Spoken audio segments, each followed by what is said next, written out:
Hi, my name is Janet Santaramo, and I'm a partner at Turley, Redmond, Rosasco, and Rosasco.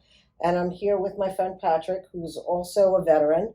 And we're going to really talk about the Burn Pits and Other Toxins Exposure Act of 2020, the proposed legislation. So, what do you think about the proposed legislation, Patrick? Well, I think it's a great idea, right? Because it's going to remove a serious hurdle that veterans face in trying to prove service connection for their underlying medical conditions. So, what the act proposes to do is establish a list of presumptive conditions for veterans who have served for over 15 days in one of over 30 countries, mostly in the Mideast, beginning anytime after August 2nd, 1990.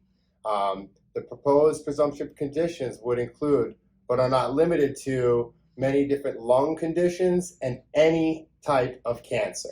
And that's major. It's huge. Because most of the other acts, even any legislation having to do with Vietnam veterans, they don't even list any type of cancer, right? They're pretty relegated to a couple of different kinds, but not any type of cancer. So this is really a landmark act if it goes through. So, I mean, we know for a veteran to be successful in being awarded benefits or compensation benefits, really they need to meet three elements, right? You need to have you need to be able to show an in-service stressor or event, right? The causation. Then you need to be able to show a diagnosis, and then you need to be able to show a nexus. So really, presumptions really remove that burden completely as far as the nexus is concerned, because now with a presumption, it's assumed that that is where the veteran actually contracted the condition or disease.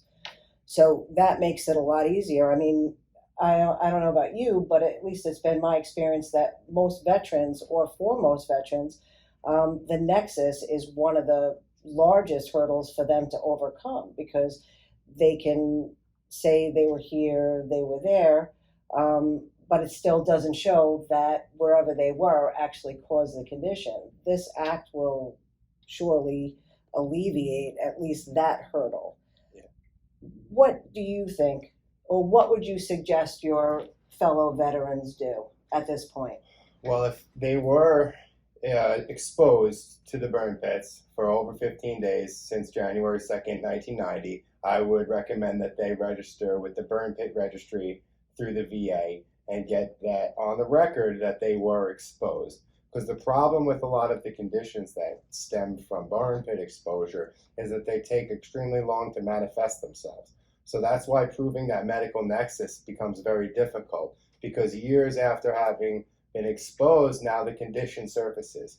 Now so the in-service event, they were at the burn pit.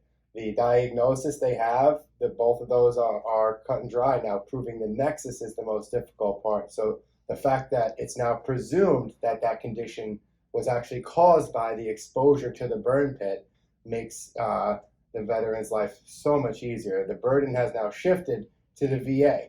So even if you're not sick right now, the best thing to do would be to get on the registry, because God forbid you get sick later on down the line.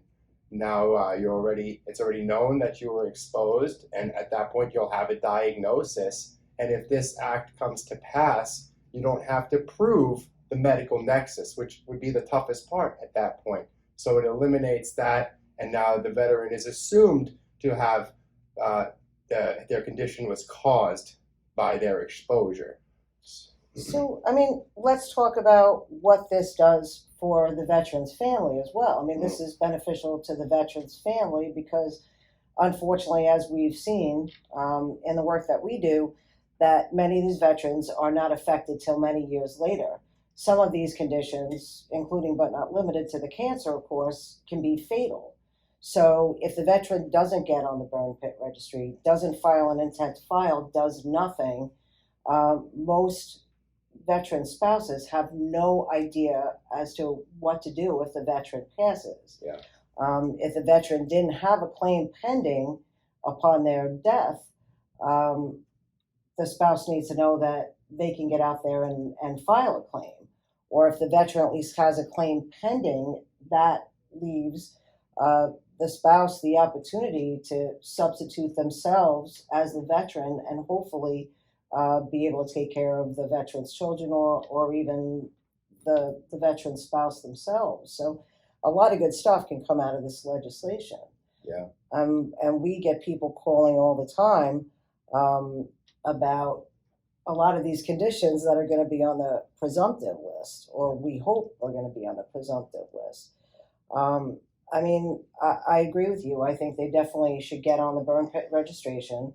I think, file an intent to file. Keep that claim alive. Start a claim, keep it alive, because once this legislation goes through, hopefully they'll be able to start paying some of these claims and making it a little easier for the veterans. I mean, veterans can obviously call us. They can call the VSO and talk to them about it. If they call us, the consultation is free. At least that way we can get everybody on the right track, because sometimes it's a better idea to be a little proactive than it is to be reactive. So that's what we would suggest. Yeah, and their families, I don't know if all veterans know that their families would be entitled to benefits if they pass away from a condition that they were service connected for, So that's why this presumption is also important, because it's making it easier for the veteran to get service connected. And then if they were to pass from that condition, which unfortunately is starting to happen already with vets that are younger and younger, then at least their families may be entitled to benefits when they're gone, which is very important. Yes, it's usually very important to the veteran too. They want to be sure that their family members are taken care of